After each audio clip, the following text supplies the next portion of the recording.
I'm here from the South Australian Business Chamber, and it's my pleasure to welcome you to our webinar on the Skilled Refugee Labour Agreement Pilot. I'll acknowledge that we do meet today on the land of the Kaurna people, and I'd like to pay my respects to the owners past, present and emerging, and to any Aboriginal or Torres Strait Islander people here with us on the webinar this morning. I'm joined by a number of panel members who will be giving you their thoughts and understanding of their experience with the pilot to date. I'll be joined by Professor Charlie Shahin AO, by Oki Velzeboer, by Luna Gawi and Evelyn Poulouris, and I'll give you an introduction in more detail to the panel members before they speak. The South Australian Business Chamber, as part of its advocacy efforts, conducts a survey every quarter in conjunction with William Buck, and the latest results for the December quarter have actually dropped today, so you can see them on our website. Every survey we run talks about a shortage of jobs, of workers, for skilled workers and also unskilled workers. In the last 2 or 3 surveys, we're seeing a shift. It's becoming more pronounced. We need skilled workers into South Australia, and I'm sure you are all familiar with that if you're in on this webinar. So while you might hear that the employment scenario is shifting, certainly not when it comes to skilled workers. And in meeting with Professor Shahin pre-Christmas and him giving us an understanding of this pilot, we felt it was a significant opportunity, a very unique opportunity for businesses in South Australia to tap into this. Understanding the pilot runs until June 30 this year, and it was important we shared it with businesses. So here we are this morning. So to our first panellist, Professor Charlie Shahin AO. Charlie's a very experienced business leader, thinker, philanthropist, and certainly one of Australia's most successful, but I would also say understated businessmen. He's very well known to the business sector in South Australia and broader as the MD of Peregrine Corporation, one of Australia's largest privately owned companies. Born in Beirut, Lebanon, as a Palestinian refugee, Professor Shahin moved to Australia and co-founded Peregrine Corporation with his father back in 1984. That company's grown to employ more than 7,000 staff and generating an annual turnover of around 2.7 billion. In 2023, it was sold to the OTR Group, including its petrol stations and convenience stores. Sorry, it sold its OTR Group, including petrol stations and convenience stores, to Viva Energy for 1.15 billion. I could talk about Peregrine for much longer, but we won't take up too much time with that. But I will say that Charlie has been the director of the Shahin Charity Trust since 1995, and it runs programs that range from school-based to helping fund aged care for the Australian Islamic community. And in 2017, on Australia Day, Charlie received an Officer of the Order of Australia for his distinguished services to business and commerce, as well as his philanthropy and advocacy for corporate and social responsibility. Charlie, welcome. Thank you for your time this morning. Thank you, Andrew. Thank you very much for the kind introduction and for the invitation to speak today. And thank you for all of the team at SA Business and for everyone attending. I know how everyone's busy and occupied with plenty to do, having run a business for 40 years. I appreciate very appreciative of your time. This program obviously has been made available through the generosity, I must say, of the current government and department, because it is quite a unique program. I think there's 2, and I won't speak for too long, but there's 2 really important elements for this program that are unique. Number 1, it aims to provide the opportunity for us as business owners, operators, to bring in both skilled and unskilled labour, but particularly skilled. You know, everyone I speak to, particularly in South Australia, suffers of some form of shortage of staff.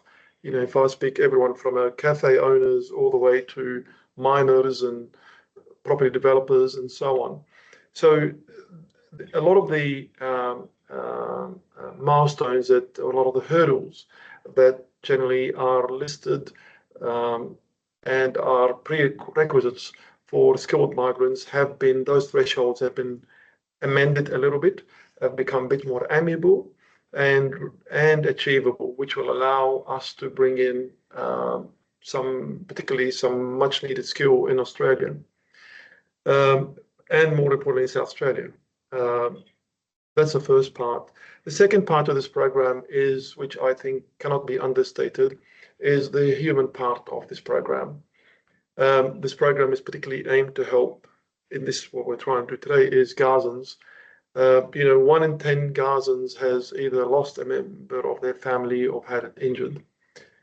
It's a significant 1 in 10. Imagine a population. That equivalent to almost having, God forbid, 3 million Australians being affected one way or another.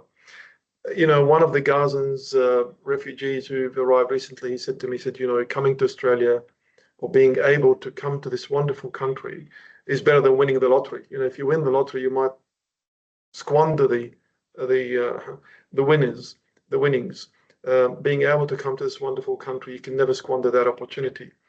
So if there are opportunities, I'll be whatever I can personally and from the family office aspect, would be delighted to help, because we would not only be helping fill a shortage, which is our main objective, but also quite importantly, I feel, help some people in need that have been really shortchanged and suffered a lot. And as long as they pass the requirements, then I think there's the importance of the human element for this program can't be understated. I'm very grateful to the government and the department for facilitating this program, and of course for SA Business. So I won't speak for too long, because I know there's a significant amount of speakers and there might be some questions. So I'll pass on back to Andrew. So thank you. Thank you, Professor Charlie Shahin. Kathy's just posted in the chat, for those of you that weren't aware, that we will be curating the questions and taking those at the end. Any questions we don't get to, we'll be following up personally with an email after the webinar, but we encourage you to use the chat for your questions, as I'm sure you will have them as the conversation unfolds. Our second speaker this morning is from the Department of Home Affairs, Oki Velzabor. Oki is the Assistant Director, South Australian Business, Industry and Regional Outreach, Immigration Outreach and Engagement Branch, the Department of Home Affairs.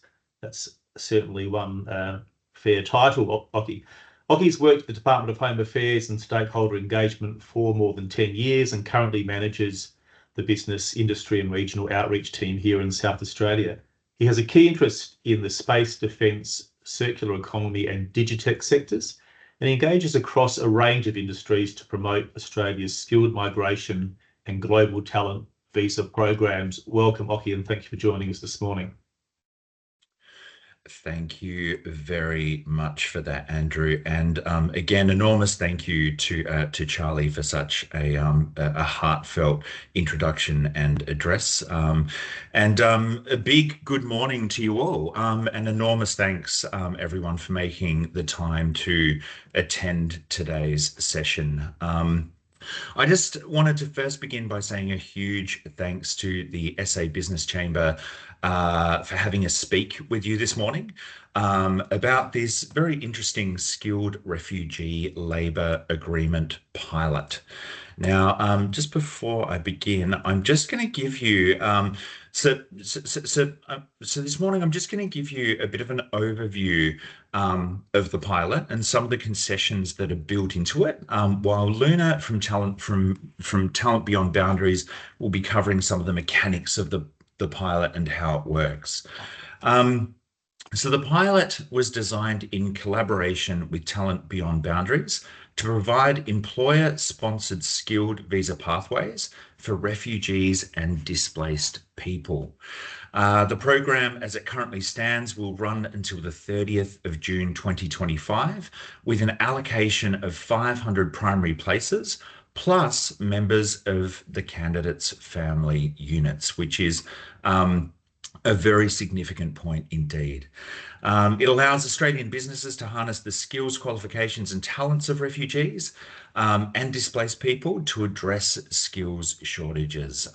As Charlie just outlined and Andrew have just outlined, many businesses are suffering from these shortages at the moment. And this is just another small, I guess, option that employers can use to try and address some of those. So the program uses what is called the labour agreement streams of a few particular visa subclasses. So the employer nomination scheme visa, or the subclass 186, which is a permanent visa. The skills in demand visa, the subclass 482, which is a temporary visa, but nonetheless does have a pathway to permanent residency, and the skilled employer sponsored regional subclass 494 visa, which also has that that pathway to permanent residence. So just moving on to the next slide. And just to sort of paint a bit of the story so far, the program was launched in July 2021. And back in July 2023, it was extended for a further 2 years. And so, yes, so we're looking at, 30th of June 2025 for a bit of a cutoff date, which is why a session like this is really good at sort of like drawing a bit of attention to it. Just for your context and just some numbers. So the latest figures that we have are from the 31st of January 2025, so fairly recent indeed.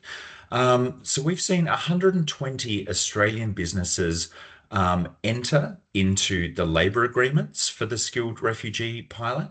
And 24 of these businesses have sponsored more than one skilled refugee or displaced person, which is quite successful indeed. So 144 skilled refugees and displaced people have been granted permanent residence in Australia thus far, along with 180 of their family members. Candidates have been sponsored by businesses located in most Australian states and territories, and the majority of candidates have come from Afghanistan, Iran, and Syria. But of course, they're not limited to any one country. And so, we have seen quite a lot of issues throughout the Middle East. And certainly, if they get in contact with talent beyond boundaries, they can certainly be on this list and potentially be sponsored under this program. So why choose this pilot? The pilot links businesses with an otherwise untapped pool of skilled candidates who offer a diverse range of skills, talent, and experience.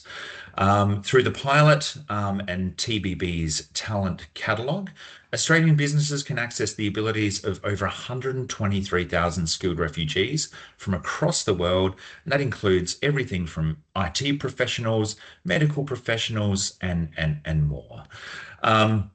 TBB assists participating businesses with this recruitment process, and it partners with them to coordinate that post-arrival settlement support, which certainly helps their adjustment to life in Australia after they've arrived here.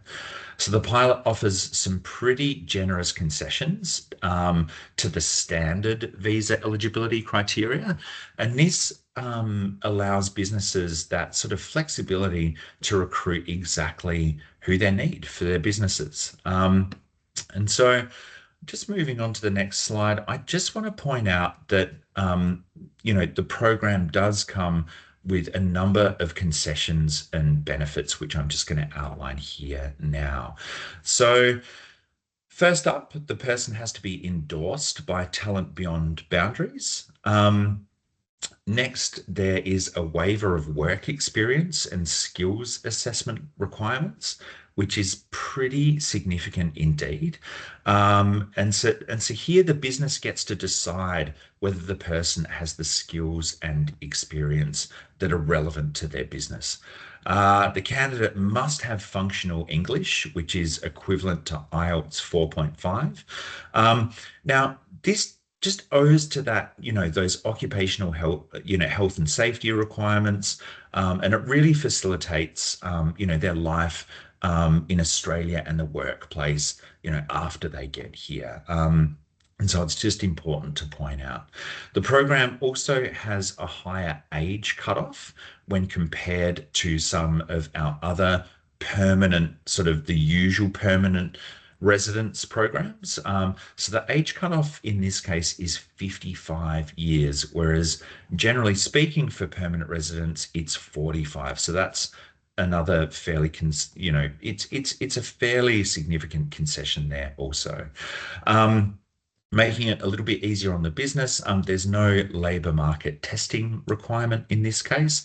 Labour market testing refers to that process whereby a business has to first advertise for a role and prove that an appropriately skilled Australian isn't available to do the role. And that's when they can normally turn their mind to our regular skilled migration programs. But in this case, they don't have to fulfill that requirement. And there's also, in addition to all of that, there's some sort of flexible arrangements when it comes to, those fairly stringent documentation requirements for our other visa programs, such as passports, etc. So just in the interest of time, there you have a bit of a background to the pilot and some of the concessions that are built into it. I'm sure there'll be some questions a little bit later, and we'll do our best to answer those. But right now, I would like to hand back to Andrew. Yeah, thanks very much, Oki. I think that the last couple of points you made there, what really struck me and Kendall when we met with Professor Shaheen pre-Christmas was the generous concessions afforded to this program. That they really are quite unique, and wanting businesses to understand that the opportunity there. It's been mentioned the program is piloted till June 30, and I certainly believe as a chamber we'd be advocating for it to continue beyond there, even if that's just for South Australia. So we'll see how that can or can't play out. But ideally, to push that cause, the program needs to be supported. So we'd be encouraging businesses to do that. Our next speaker is Luna Gawi, and Luna is from Talent Beyond Boundaries, you've heard about this morning.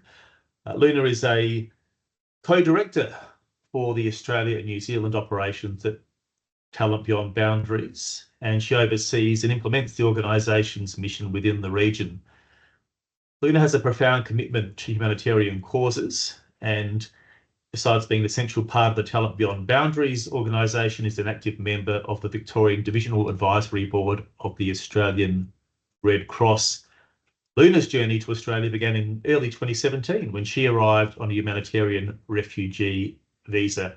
And her remarkable career includes a significant role with the United Nations, where she served as the designated officer in charge of the World Health Organization country office in Syria, especially in the city of Homs. I could also go on about Luna this morning and her talents and qualifications, but it's best that we hear from Luna herself. Welcome. Thanks for joining us, Luna.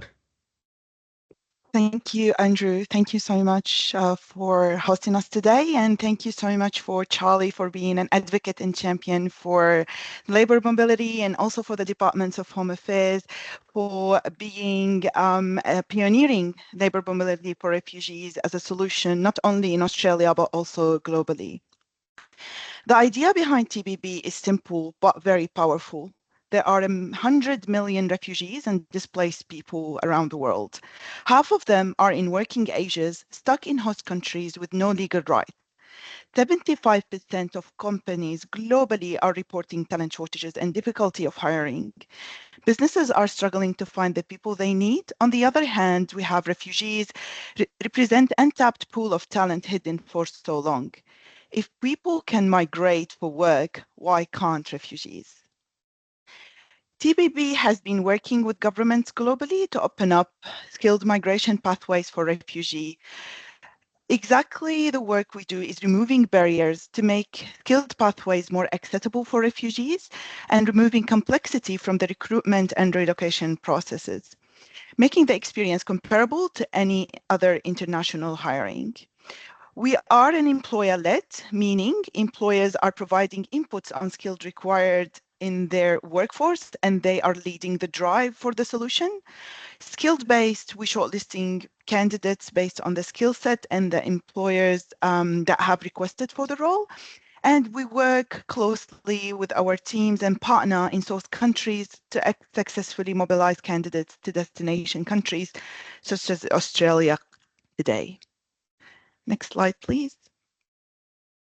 So in order to make those refugees visible to employers, TBB have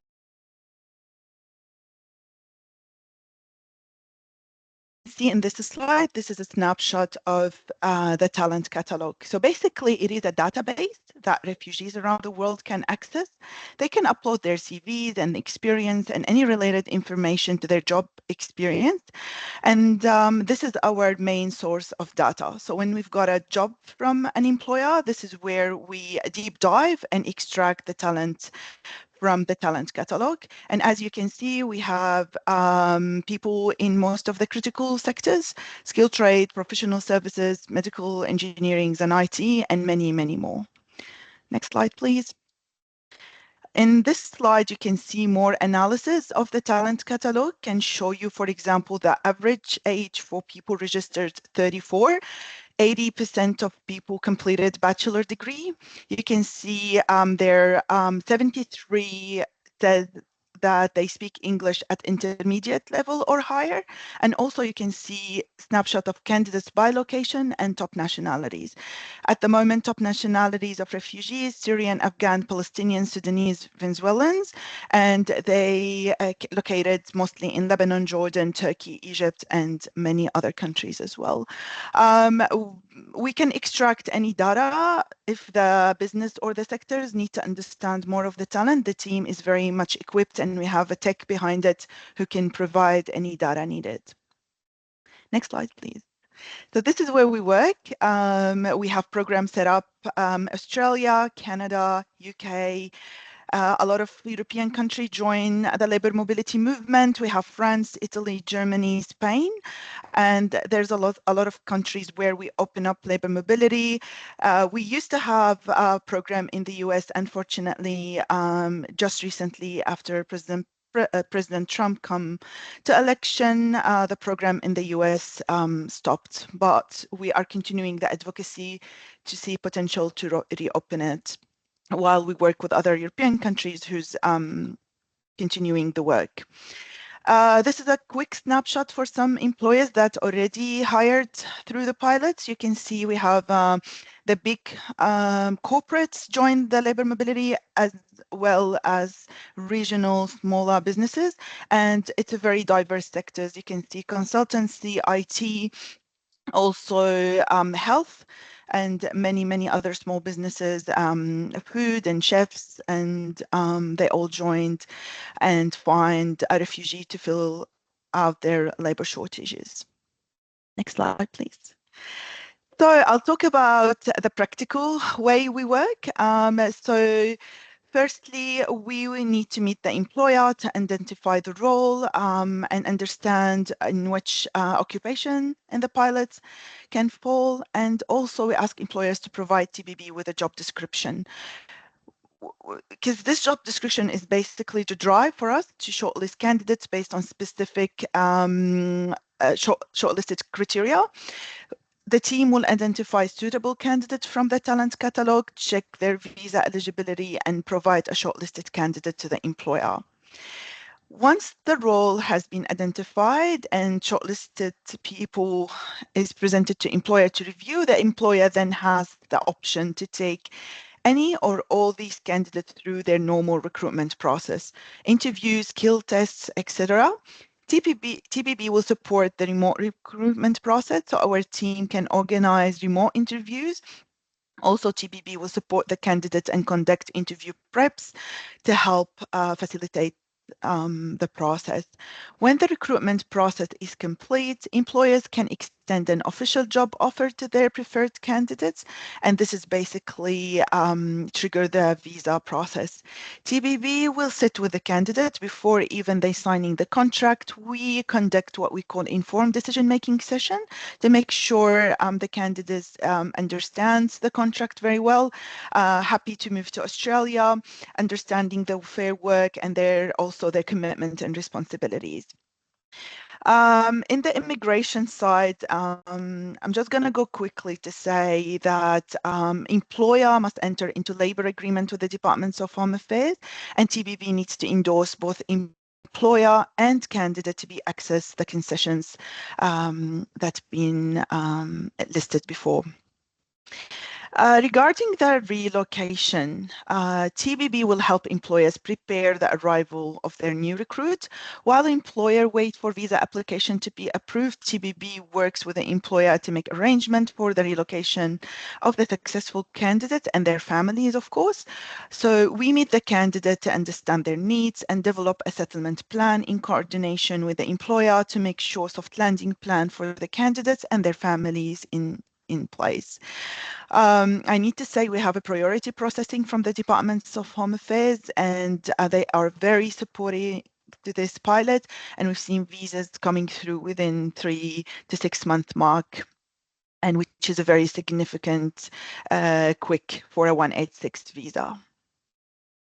Post-arrival, TBB continues to provide ongoing support via regular check-ins with the candidate and their line manager for 12 months post-arrival, just to make sure all going well, and we are still there for both employer and the candidate when any extra support is needed.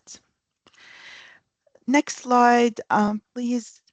So the cost breakdown for this pilot. It is the same cost if you're hiring internationally. It's just the same cost as a 186 visa. Businesses are expected to offer TBB candidate the same relocation package as they do, comparable to any international hire if they have policy in place. That includes flights for candidate, spouse, children, if applicable, temporary accommodation upon arrival, and the local settlement support. I believe the local settlement support is a little bit different from any other international hiring because we recognize people coming from a refugee background, they might need extra support. And at this stage, unfortunately, through this pilot, settlement services are not funded because our pilot sits in the skilled scheme and not the humanitarian scheme. So it's a skilled-based pilot with a humanitarian touch into it. So we have been working with a settlement provider nationally to design what we call a settlement support package that's suitable for our cohort, what we call it a soft landing, and within around the 5K margin. We do understand the cost is high and it could be burden sometimes on the employer. However, TBB is committed to work with the employer to find a solution, and especially to include the family members. So we work with philanthropists. We been trying to think outside the box to find ways, even through fundraising initiative or another way to support employers and candidates to be able to come through the pilot and not to make the costs a major barrier for hiring a refugee through this pilot. It is a triple win solution. Next slide, please. It is win for the economy and for Australia. Refugees are not a burden. They're contributing to the economy day one. It is a win for employers fulfilling the talent shortages. It is a win for refugees and the family who secured a pathway to safety and stability with dignity through employment. TBB has proven that displaced people have the skills that employer desperately needs. By working closely with the Departments of Home Affairs and the Australian government to co-design the skilled refugee pilot visa, which is a practical example of government making a practical adjustment to skilled migration scheme to accommodate the needs of displaced people and removing barriers for them to access skilled migration. So if you're an employer that's suffering to find talent to join your workforce, please reach out to us to be part of a global movement for refugee labor mobility and be part of this triple win solution. Thank you very much. Over to you, Andrew. Thank you very much, Luna. Our fourth and final panelist this morning comes from live this morning from Hangzhou in Beijing, where she's doing business in China. So Evelyn Poulouris is a registered migration agent with more than 10 years experience as a professional in the field. And Evelyn's partnered with the South Australian Business Chamber in a service that perhaps not as many South Australian businesses are aware that the Chamber offers as part of our international services package. So we do operate in the migration space, and we've partnered with Evelyn because we like the way she operates in endeavouring to ensure a smooth and stress-free immigration process. We've worked with her with employed sponsored visas, training visas, as well as other types of visas that can help our South Australian business chamber members, solve their labour shortages. And we're seeing the demand for this service grow and grow as we've seen the skills shortage that we're all aware of in South Australia. And I expect it will only become more critical for South Australian businesses to be able to find easy solutions.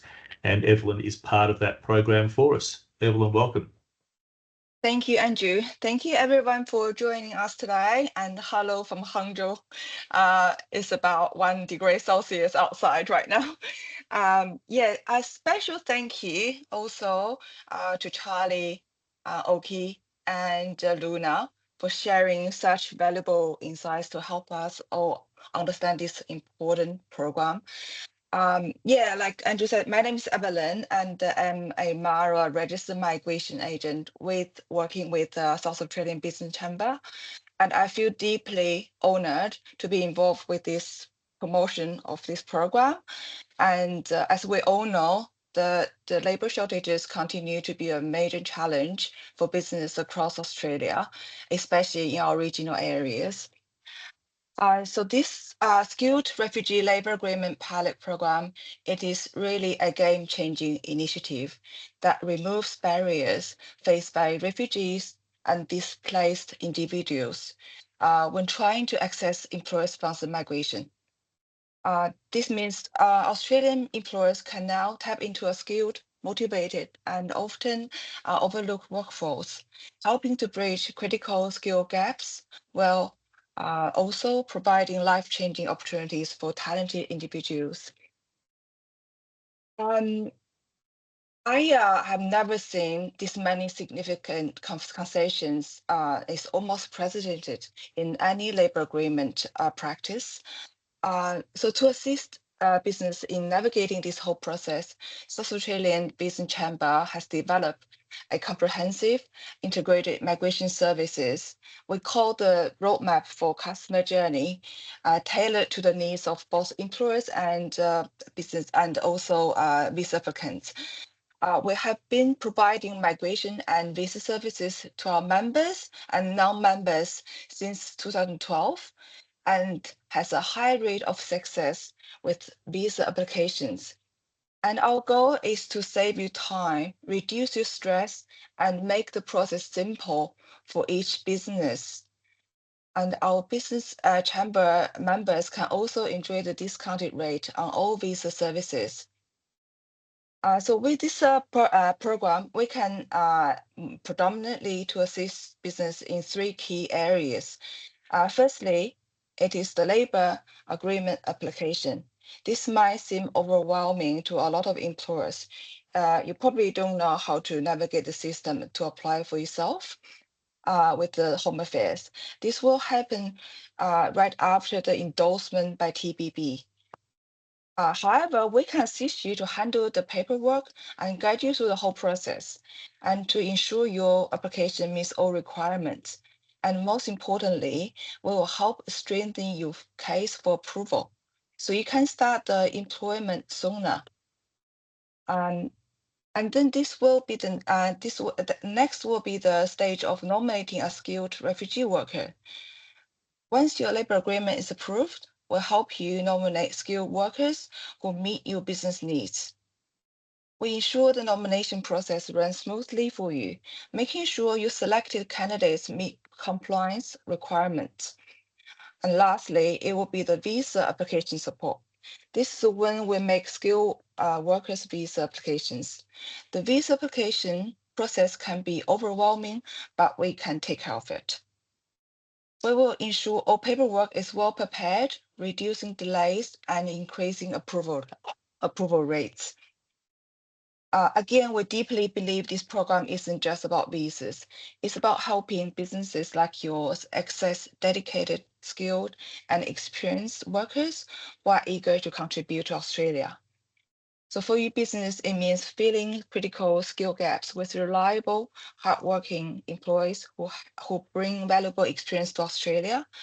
For skilled refugees, it is a chance to rebuild their careers and contribute to Australia's workforce. And also for our economy, it supports growth, inclusion, and diversity in key industries facing labor shortages. It is wonderful that many businesses are already seeing the benefits of hiring skilled refugees, and this is your chance to do the same. And at South Australian Business Chamber, we make this process a lot easier, affordable, and efficient for employers. Whether you need help securing a labor agreement, nominating a worker, or managing the visa process, we're here to support you every step of the way. And thank you for everyone for joining us today, and I'll hand this back to Andrew. Thank you.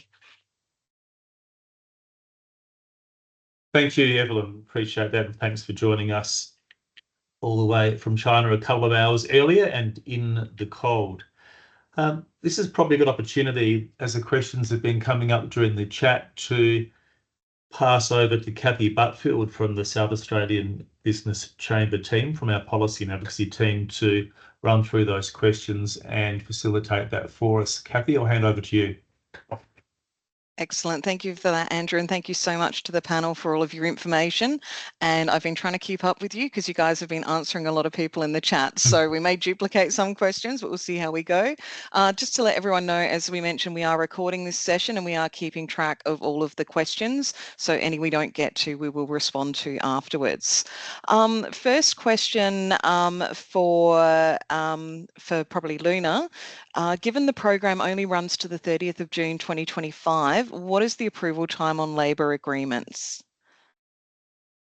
So the labour agreements run for 4 years when it's lodged. Yep. Excellent. And how long is it taking to get those approved at the moment? Is there any indication of that available? You mean the labour agreement to be approved? It takes, we've seen it coming through within the 2 weeks marks, because the labour agreement is a pre-negotiated template with the Department of Home Affairs. So we've seen it coming through, in 2 weeks, 4 weeks mark. Brilliant. And it's for 5 years. Thank you for that, Luna. And a flow-on question from that. We've been asked if there's an opportunity to discuss this, like if employers can discuss the skills available pre-labour agreement for a review of whether or not it's worth an employer to pursue a labour agreement. So do they have that opportunity to pre-discuss that with you? Absolutely. And there's a lot of questions about charging. TBB does not charge anything until the job offer is made. And even our charge, it's just something we just presented recently, because we fully philanthropically funded, and we're struggling basically to keep us sustained. But if the business is struggling even with the fees, we're happy to discuss that. So please, anyone is interested, the team will take you for one-to-one session, go through everything again and see if it's suitable for you, and also happy to present some sample CVs just to have a feel of the talent we have in our database. Brilliant. Now, Oki, I know you've already discussed some of this in the chat, but just to confirm, there's 120 businesses that are sponsored applicants. There's 500 places. The pilot's due to end on the 30th. You've mentioned that maybe some of the reason why, there hasn't been as much uptick is people may just not be aware of it. What can people do to help with that? Attend sessions like this. Okay, so this is a fantastic vehicle to promote this program. We'll be doing this, you know, in other states, of course, as well. And certainly, if even say the business chamber recognizes that its interstate counterparts could benefit from such a thing, we'd be happy to pursue that also. Brilliant. Thank you, Oki. And back to yourself, Luna. What is the process of assessing applicants from the talent catalogue? Given the large number of registered candidates, what are some tips on how candidates can increase their chances of being selected other than just meeting the applicant requirements? That's a great question. Because we are employer-led, so the team won't contact any candidates if there's no interest from an employer for such a skills. Sometimes we do proactive, proactive intakes, meaning the team will contact some candidates. It's based on a drive in a section. However, I would encourage all the candidates not to sit still waiting for an employer to contact them. We've seen a lot of candidates applying for jobs in Australia. An employer interview them part of their international hiring, recognizing there's a barrier for their immigration, and come to us just to facilitate the visa. So that can be done as well. And also English is really key to be a successful candidate in Australia, to work on your in English as well. Brilliant. We've had a couple of questions around fees, some of which were answered by your slides. I'll leave this one for you, Luna, unless Oki wants to chip in as well. But are the fees payable by the employer? Are there any fees for the candidates? And can any of those costs be shared between the employer, candidate, or a third party? Maybe we'll start with Luna. Yes, for the 186 visa, all the costs can be shared or claimed back through callback clauses in the contract, except for the staff levy. It's the only requirement, legal requirement for the business to pay, and they can't ask to repay back. However, we're asking employers to provide to candidates the same, if they have international hiring policy, to level the playing field for our candidates as well, and to add a little bit of flexibility. Costs can be shared, of course, but sometimes people come from refugee background. They find difficult to find funds to cover some of the costs. But we are here to assist. We're here to coordinate all that. So we work with employers with limited budget, especially bringing family members. We tap into philanthropy to help. We can work with the candidate. So in short, we don't have a quick solution. In Canada, for example, there's a loan scheme for these visa. In Australia, we don't. But we are here to remove this barrier and not to make the cost is the only reason why people can't move. So please don't make the cost the barrier. Come to us and we will work together to find a solution. Brilliant, thank you. Oki, I might pass this one to you. Is there any funding or subsidies for businesses to engage with this program? We've had a query from a not-for-profit that would love to get on board. And that possibly feeds into what Luna just said. Yeah, and that's what I would sort of suggest as well. Like with the number, like as it's already sort of like been pointed out, it's an almost unprecedented number of concessions that are already built into this program. But as Luna has just pointed out, they may be able to work with someone, but in terms of or a business, but in terms of actual formal subsidies, as far as I'm aware, there are not. Brilliant. Charlie, you have a comment on that one, please. So, Luna, please correct me if I'm wrong. The only charge that the employer cannot claim back from the future employee is the TBB charge. Is that correct? TBB charge and staff levy, the Skilled Australian Fund. How much was that charge? Between 3,000 to 5,000, depending on the size and the turnover of the business. So if it's less than 1 million, it's 3,000. This is a legal requirement. Okay. And okay, no problem. I think in previous, we've discussed this previously for the purpose of South Australia, because I'd love to see us bring as many. And correct me again if I'm wrong, but that is per applicant or for the whole application? Or no? Per applicant. Applicant. So if a family is coming of 3 or 4 people. Oh no, per application meaning the whole family unit. Yeah. Correct. Yeah. Per candidate as a main applicant for the job. Sure. but every other charge can be claimed back from the employee. Correct. And it doesn't have to be Correct. claimed back immediately. The employee can enter into agreement with the employer to pay back over a period of time, correct? Correct. Correct. Of course. On previous, for the benefit of everyone, on previous occasions, and I'm happy to extend this offer to the members of the SA Business Chamber, my family office has been happy to cover the cost of for the employer. So that $3,000 to $5,000 I've negotiated fee with TBB, and I'm happy to cover that. So for any prospective businesses out there today in South Australia, technically there could be no charge at all for you, because whatever that we're not covering at my family office is covering can be reclaimed back from the employee. That's an incredibly generous offer. Thank you so much, Charlie. Excellent. Well, we're just on time now. I know that there are some other comments and questions, so thank you for everyone who has posted in the chat. As I said, we will endeavour to get back to everyone and also email out just broadly answers to the questions, copy of the slides, and also some fact sheets and links to useful information for you. So I'll just hand back to Andrew now for a vote of thanks. Thank you very much, Kathy, and thank you all for your questions and interest. Particularly thank you to all our panelists this morning. Charlie Shaheen, your passion is shown through by a very generous offer for South Australian Business Chamber members to be able to take advantage with the program being funded by your family office, and we're very grateful for that offer that you put forward. Oki, Luna and Evelyn, thank you very much for your time and expertise this morning. I think we have clearly a program or a pilot in front of us that has significant potential beyond its term at the 30th of June. And Oki, to your point about it going broader to other chambers around the country, we'll certainly let them know that there's an opportunity for them to do something similar as we have this morning, because there is a role for all of us to play and business to play in a win-win for business and also for the people who desperately need to have a second chance or another chance here in Australia. To the South Australian Business Chamber team, Kathy, thank you for your tech work, stewardship and facilitation this morning, and Kendall for your drive and passion in putting this together. It's much appreciated. We are just over to 10 a.m. this morning, but as Kathy said, we'll be back to you with your questions, with a copy of the presentation.